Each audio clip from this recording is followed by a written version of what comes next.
Yeah. Yeah, individuals changing the world. Yeah, well, 9/11 definitely did change the world.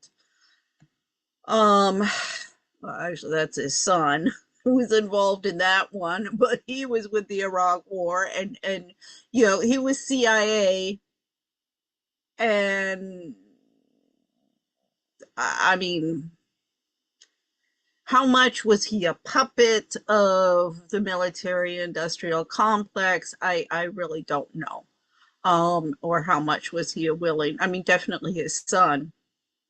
Um, I guess they call him Bush 43 was definitely a puppet.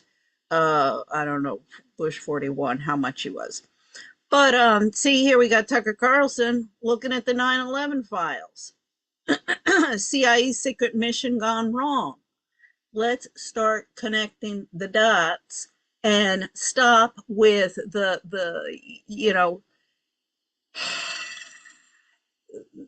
this. I mean, I know I keep on going back to the Catholics. I'm sorry, Candace Owens.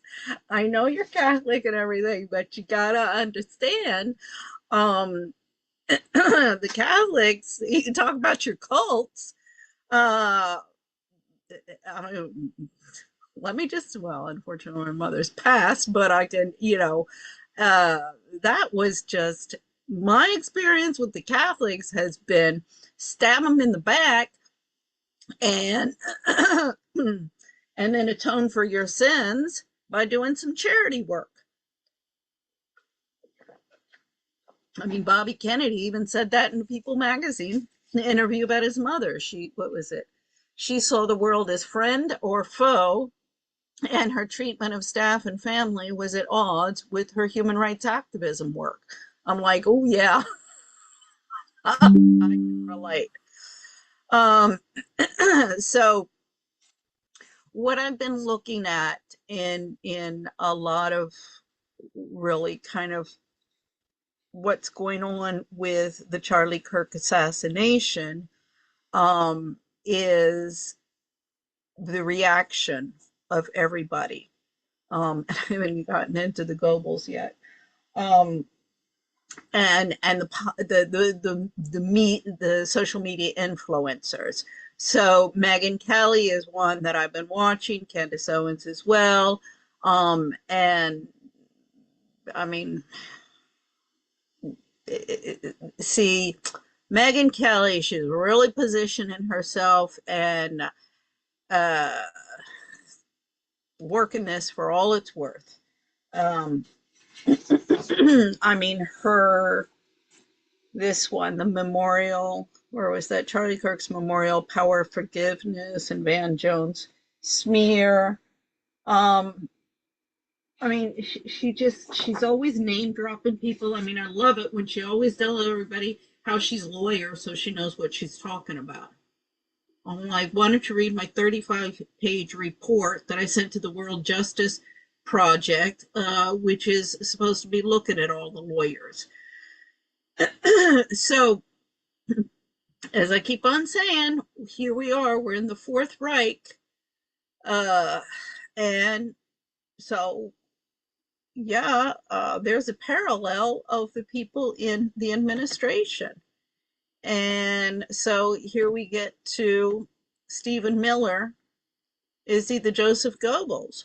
Well, yeah, pretty much so. Now, that begs the question, is Katie, because one of the issues with Stephen Miller and the America First Legal, he's the head of that. I think the other guy is Gene Hamilton. Now, when they started that in 2021, I contacted them.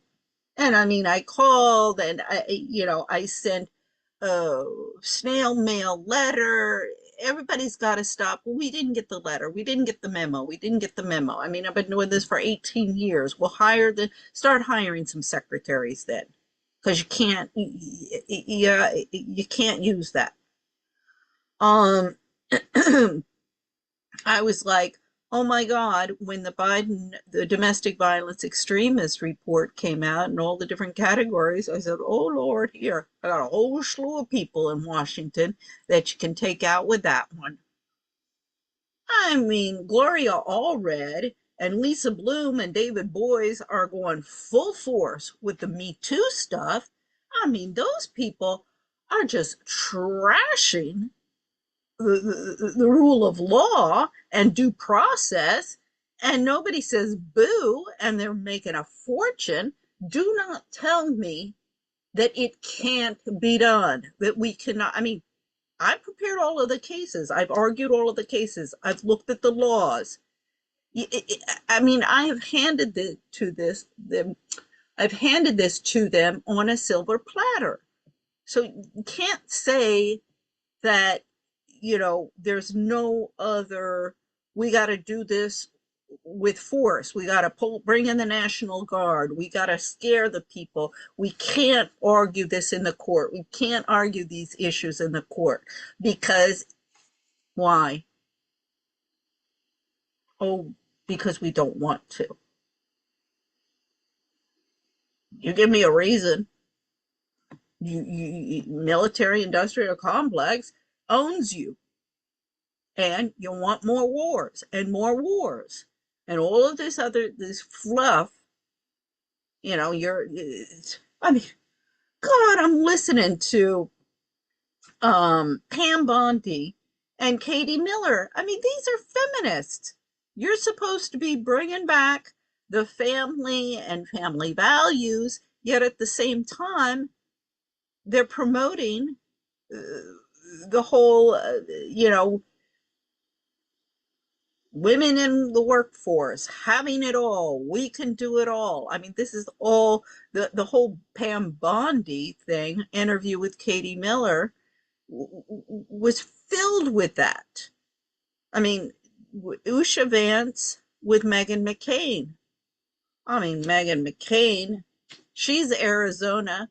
I asked my mother in 2007 when my case started in Spain, Mom, would you please tell John McCain to pick up the phone, tell the consulate in Madrid, the American consulate in Madrid, that my lawyers are raking me over the coals. Everybody's violating my rights, right and left. My husband wants to kill me. Everybody wants to shut me up and destroy me. And just tell the consulate to tell him to stop doing it, that they're watching. Oh, John McCain wouldn't want to get involved in any unpleasantness during an election year.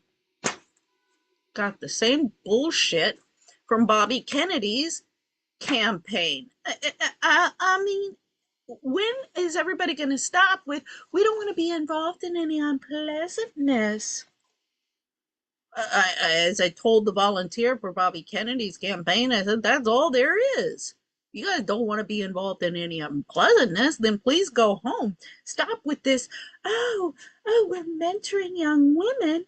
And she's really, what was it that they were saying? I mean, a rising star who can be another elected official. Everybody either wants to get on a podium, give a speech, and be elected to something, but then they don't, then they're owned by the people who put them in power. Nobody wants to actually do any work. It's just, let's get elected and become part of some club and popularity contest and bully our way through, you know, in swinging either the Republicans or the Democrats. The Republicans or the Democrats. It's gotta stop. So anyway, this see, Candace Owens, she's the only one who's really bringing this up. That like, it's like, let's just move on. Let's move on.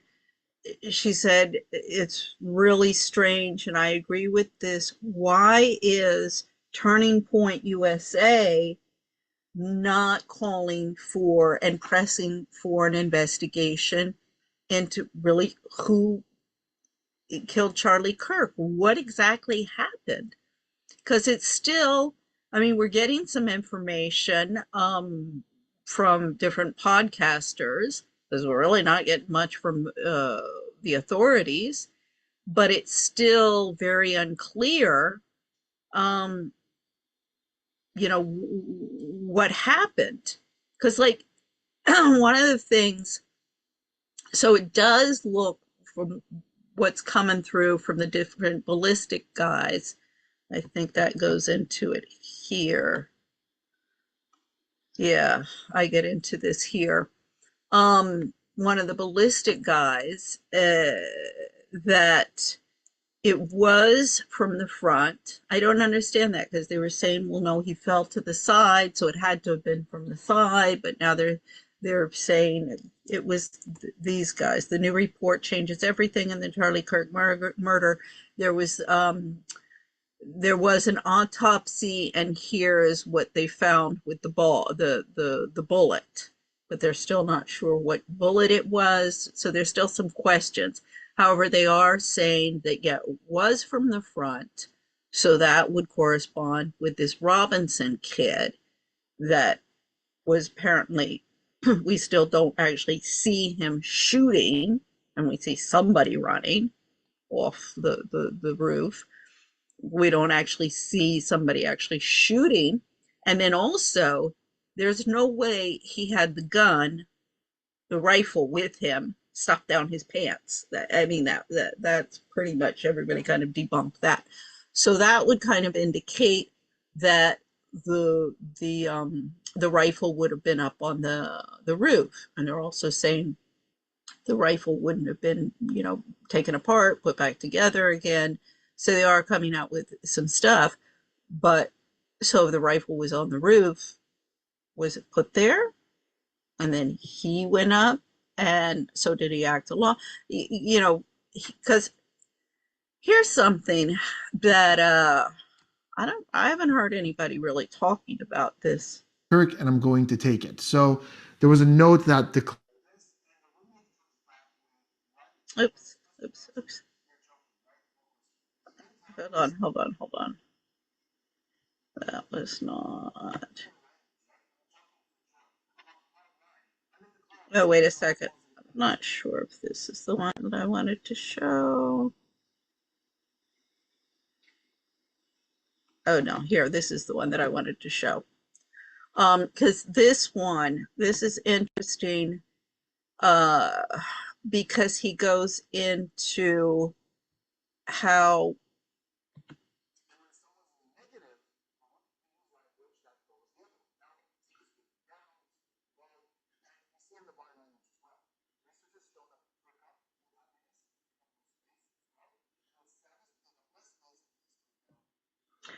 so he goes into, let's see.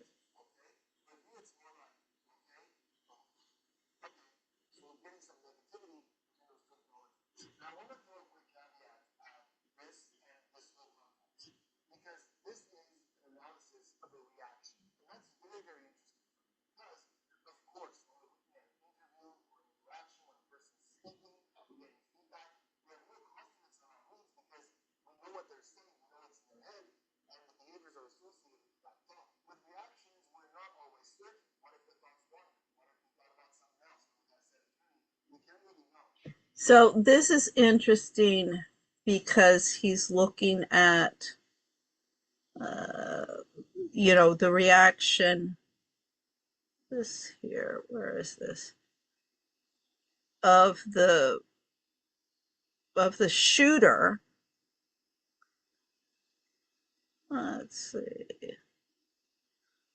Where is this? Oh, sorry.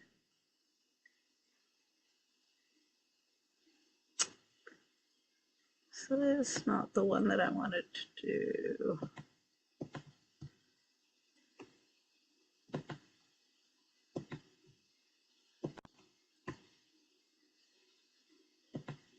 Yeah.